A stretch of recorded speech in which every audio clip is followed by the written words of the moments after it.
Assalamualaikum warahmatullahi wabarakatuh. Bagaimana kabar hari ini? Semoga tetap sehat dan selalu dalam lindungan Allah Subhanahu wa Ta'ala. Pada kesempatan kali ini, kita akan melanjutkan materi tentang hidrolisis garam. Pada hari ini, kita akan belajar tentang menghitung konstanta hidrolisis dari garam, kemudian menghitung pH garam yang mengalami hidrolisis.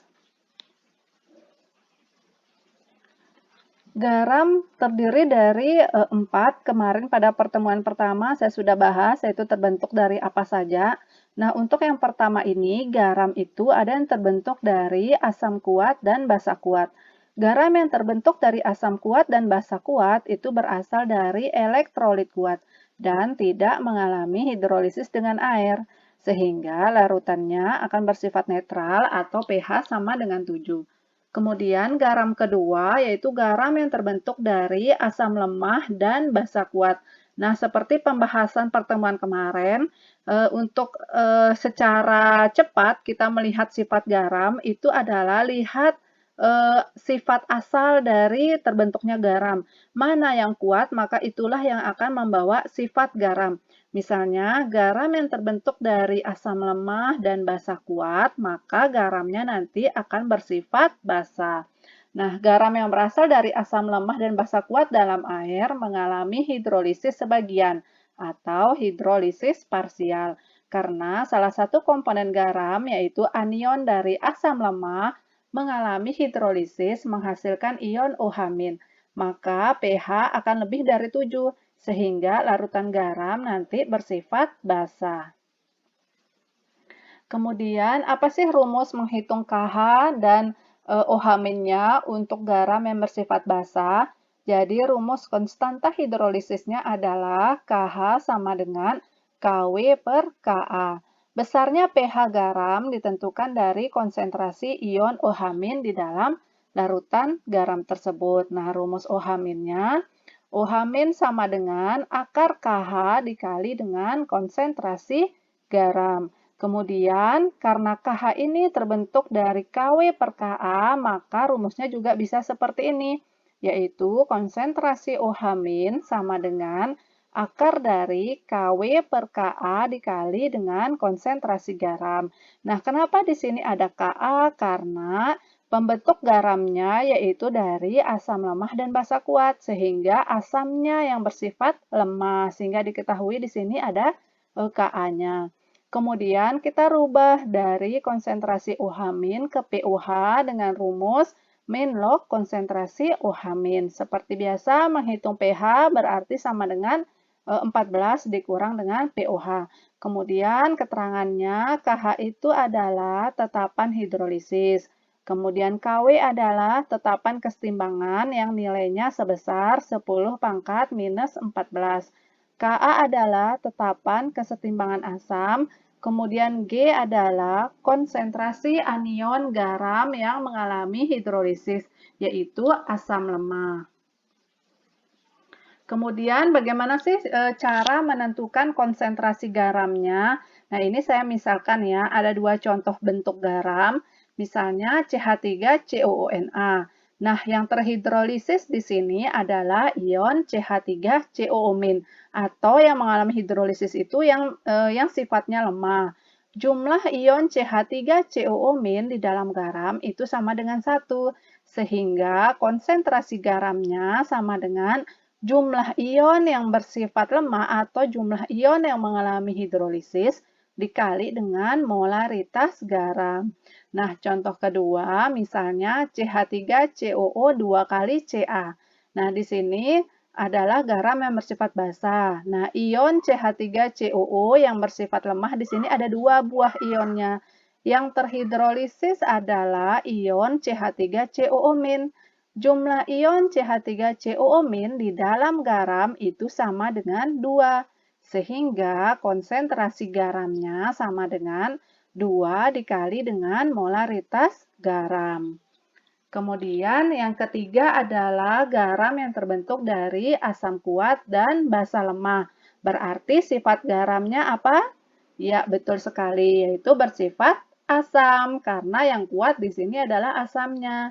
Garam yang berasal dari asam kuat dan basa lemah dalam air mengalami hidrolisis sebagian atau hidrolisis parsial. Karena salah satu komponen garam, yaitu kation basa lemahnya, mengalami hidrolisis, menghasilkan ion H+, maka pH-nya nanti di bawah 7, sehingga larutan garam bersifat asam. Contohnya yaitu NH4Cl menjadi NH4+ ditambah Cl-. Besar pH garam ditentukan dari konsentrasi ion H+ dalam larutan garam tersebut. Kemudian untuk menentukan pH-nya itu dilihat pertama kita hitung konsentrasi H+-nya. Konsentrasi H+ sama dengan akar KH dikali dengan konsentrasi garam. Atau konsentrasi H+ sama dengan akar KW per KB dikali dengan konsentrasi garam. Nah, KH di sini yaitu KH dari garam, asam kuat, dan basa lemah. Nah, kalau basanya yang lemah, maka yang di awal tadi kan KW per KA untuk OH-. Nah, kalau di sini yang dicari adalah H+, maka berarti garamnya itu bersifat asam, kemudian basanya yang bersifat lemah, sehingga KW per KB ya, dikali dengan konsentrasi garam. Kemudian untuk menentukan konsentrasi garam seperti contoh tadi, jadi sama saja yang berlaku baik dengan garam bersifat asam maupun garam bersifat basa. Kemudian pH sama dengan min log konsentrasi H+. Nah, KH di sini tetapan hidrolisis, KW nilainya tetap yaitu 10 pangkat minus 14. Kemudian Ka yaitu tetapan kesetimbangan asam. Oh, di sini seharusnya Kb ya. Saya ralat sedikit, maaf. Jadi di sini harusnya Kb tetapan kesetimbangan basa. Kemudian G itu konsentrasi kation dari garam yang mengalami hidrolisis, yaitu di sini adalah basa lemahnya. Kemudian yang keempat, garam yang terbentuk dari asam lemah dan basa lemah. Garam yang berasal dari asam lemah dan basa lemah dalam air mengalami hidrolisis sempurna atau disebut juga dengan hidrolisis total. Karena kedua komponen garam, yaitu anion asam lemah dan kation basa lemah, terhidrolisis menghasilkan ion H+ dan ion OH-. Sehingga harga pH larutan ini tergantung dari harga Ka dan Kb. Nah, rumus menghitung pH-nya, konsentrasi H+ sama dengan akar dari KW dikali Ka per Kb. Nah, tadi untuk keterangan semua item ini sudah dijelaskan yang tadi ya. Jadi, ketentuan menentukan pH-nya, jika Ka-nya sama dengan Kb, maka larutan akan bersifat netral atau pH sama dengan 7.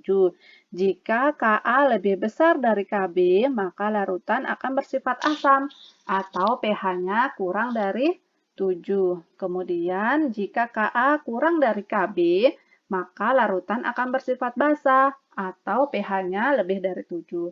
Nah, sekarang kita akan coba mengerjakan beberapa contoh soal yang sudah disediakan di sini.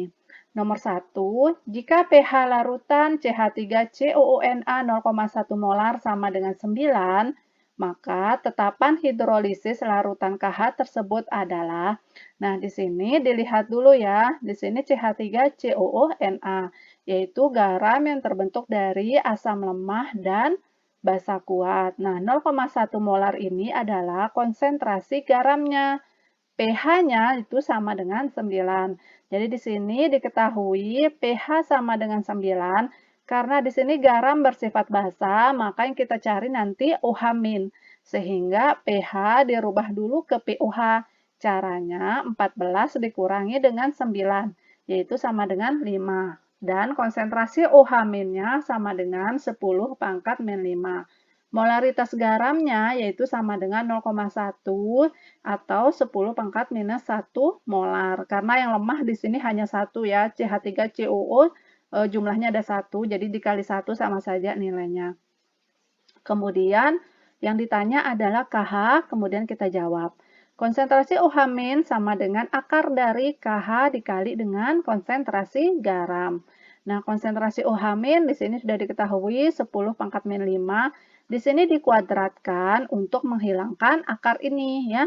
Jadi 10 pangkat min 5 kuadrat sama dengan KH dikali 10 min 1. Ini adalah konsentrasi garam. Sehingga 10 pangkat min 10 sama dengan KH dikali 10 min 1. Jadi di sini min 5 dikali 2 sama dengan min 10. Nah, jadi KH-nya sama dengan 10 pangkat min 10 dibagi dengan 10 pangkat min 1. Atau ketemulah nilai KH-nya sama dengan 10 pangkat minus 9. Kemudian kita lanjut ke soal nomor 2. Diketahui KaCH3COOH adalah 1,0 kali 10 pangkat minus 5.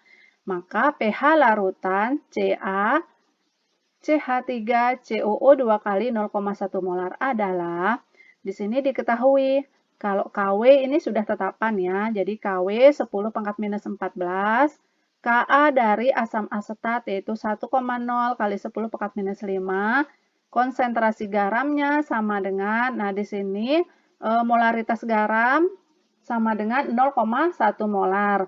Tetapi di sini garam ini terbentuk dari Ca itu basa kuat, CH3COO adalah asam lemahnya. Jadi di sini dikali dengan garam yang mengalami hidrolisis atau yang bersifat lemah, yaitu asam asetatnya ada 2, yaitu 2 dikali dengan konsentrasi garam 0,1 molar. Jadinya 0,2 atau 2 kali 10 pangkat minus 1. Karena garam yang bersifat basa, maka yang dicari di sini adalah OH-nya. OH- sama dengan akar dari KW per Ka dikali dengan konsentrasi garam. OH- sama dengan 10 minus 14 dibagi 10 pangkat minus 5 dikali dengan 2 kali 10 pangkat minus 1.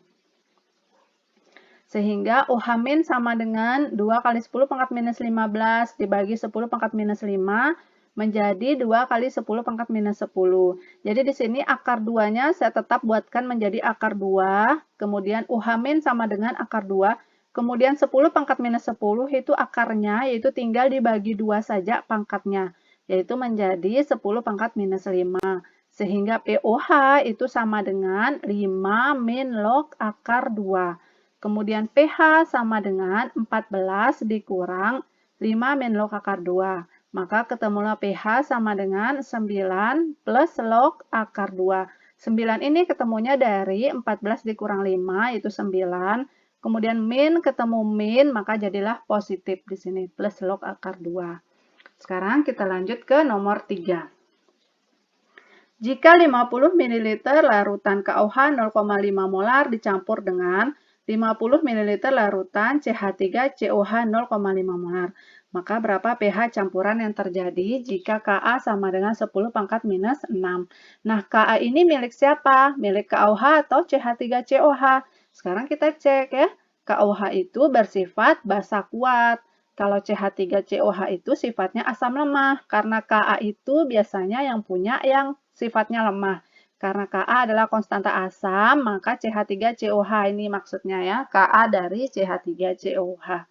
Di sini kita tulis dulu yang diketahui, volume KOH 50 ml, molaritas KOH 0,5.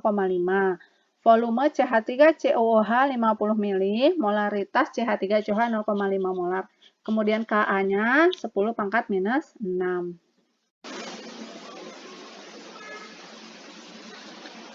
Di sini kita lihat dulu reaksinya ya. Jadi KOH ditambah dengan CH3COOH menghasilkan CH3COOK tambah H2O.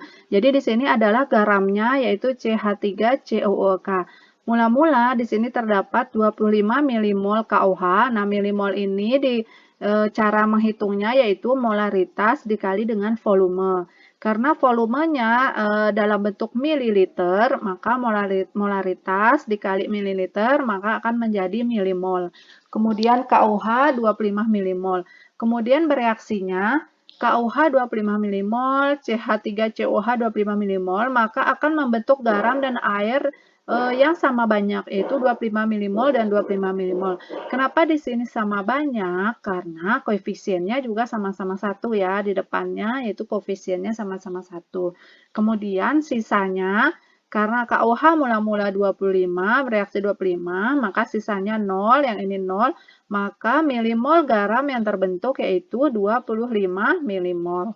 Nah, di sini kita sudah menghitung milimol dari garam, kemudian volume totalnya yaitu volume dari KOH ditambah dengan CH3COH yaitu 50 tambah 50 sama dengan 100 ml. Maka kita akan menghitung konsentrasi garam atau molaritas garam, yaitu milimol dibagi dengan volume total. 25 milimol dibagi dengan 100 ml sama dengan 0,25 molar. Konsentrasi OH- sama dengan akar dari KW dibagi dengan KA dikali dengan konsentrasi garam. Karena di sini konsentrasi garamnya, jumlah asam lemahnya hanya 1, berarti konsentrasi garamnya langsung kita masukkan angka 0,25 atau 25 kali 10 pangkat minus 2. Sehingga konsentrasi OH- sama dengan akar dari 10 minus 14 dibagi dengan KA yang sudah diketahui di soal 10 minus 6 dikali dengan 25 dikali 10 minus 2. Sehingga hasilnya yaitu 5 dikali dengan 10 minus 5. POH itu sama dengan 5 min log 5. Kemudian pH tinggal dikurangi 14, itu jadinya 9 ditambah log 5. Kemudian kita lanjut ke soal nomor 4. Diketahui 250 ml larutan NH4 2 kali SO4 0,1 molar, Kb-nya sama dengan 2 kali 10 minus 5. Tentukan pH larutan tersebut. Yang pertama kita tulis dulu diketahui volume garamnya 250 ml, molaritas garamnya 0,1 atau sama dengan 10 minus 1 molar. Kb-nya 2 kali 10 minus 5. Kemudian dijawab NH4 2 kali SO4 itu terdiri dari terbentuk dari NH14 tambah SO4 2-. Karena yang lemah di sini ini garam yang bersifat asam ya, karena terbentuk dari NH4 yang bersifat basa lemah, kemudian SO4 yang bersifat asam kuat. Nah, karena garamnya bersifat asam, maka yang dicari nanti H+ seperti ini. Kemudian kita lihat yang lemah. Yang lemah di sini terdiri dari 2 ya, NH4-nya 2 kali. Berarti konsentrasi garamnya ini 2 dikali dengan molaritas garam, yaitu 2 kali 10 minus 1. Sehingga H+ sama dengan akar dari KW per KB kali konsentrasi garam.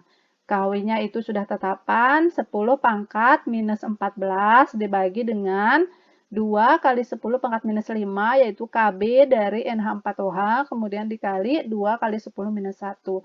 Maka ketemulah menjadi akar 10 pangkat minus 10. Hasil akarnya tinggal dibagi 2 ya. Pangkat min 10 itu dibagi 2, jadinya 10 pangkat min 5. Sehingga pH sama dengan 5. Karena pH sama dengan 5, berarti ini sudah membuktikan kalau garam ini bersifat asam ya. Karena kita lihat lagi dari pembentuknya ya, asal dari senyawa pembentuknya. Kemudian contoh soal yang kelima. Hitunglah pH larutan CH3COO NH4 0,1 molar jika diketahui Ka-nya sama dengan 10 pangkat minus 10 dan Kb-nya sama dengan 10 pangkat minus 5. Nah, garam ini terbentuk dari asam lemah dan basa kuat. Karena di sini diketahui ada Ka dan ada Kb, itu ciri-cirinya di dalam soal. Biasanya seperti itu. Kalau kita belum menghafal, oh ini terbentuk dari apa gitu. Kalau belum hafal biasanya ada ciri-ciri diketahui Ka atau Kb. Kalau ada Ka berarti garam itu garam pembentuknya ada asam lemahnya. Kalau ada Kb berarti garam pembentuknya ada basa lemahnya. Kalau ada dua-duanya maka garam itu mengalami hidrolisis total, yaitu terbentuk dari asam lemah dan basa kuat. Apa yang diketahui di dalam soal yaitu molaritas garam 0,1 molar yang ini atau 10 pangkat minus 1, Ka-nya 10 minus 10, Kb-nya 10 pangkat minus 5. Nah, karena di sini diketahui nilai Ka-nya sama nilai Kb, kita bisa prediksi ya dari dari pembawa sifat pertemuan kemarin. Kalau misalnya Kb-nya lebih besar dari Ka, berarti garam ini akan bersifat basa. Nah, sekarang kita akan buktikan dalam hitungan pH apakah benar-benar bersifat basa. Konsentrasi H+ sama dengan akar dari KW dikali KA per KB. Tinggal kita masukkan angkanya, H+ sama dengan 10 minus 14 dikali 10 minus 10 dibagi dengan 10 minus 5. Maka ketemulah H+ sama dengan akar dari 10 minus 19. H+ sama dengan 10 minus 9,5. Pangkat ya, 10 pangkat min 9,5. Atau pH sama dengan 9,5. Karena pH-nya lebih dari 7, berarti garam ini sudah benar, yaitu bersifat basa. Nah, sampai di sini dulu materi yang kita bahas pada hari ini. Semoga pembahasan saya dari tadi disertai dengan contoh soal tadi sudah bisa memahami bagaimana cara menghitung KH maupun pH pada garam. Semoga bermanfaat. Wassalamualaikum warahmatullahi wabarakatuh.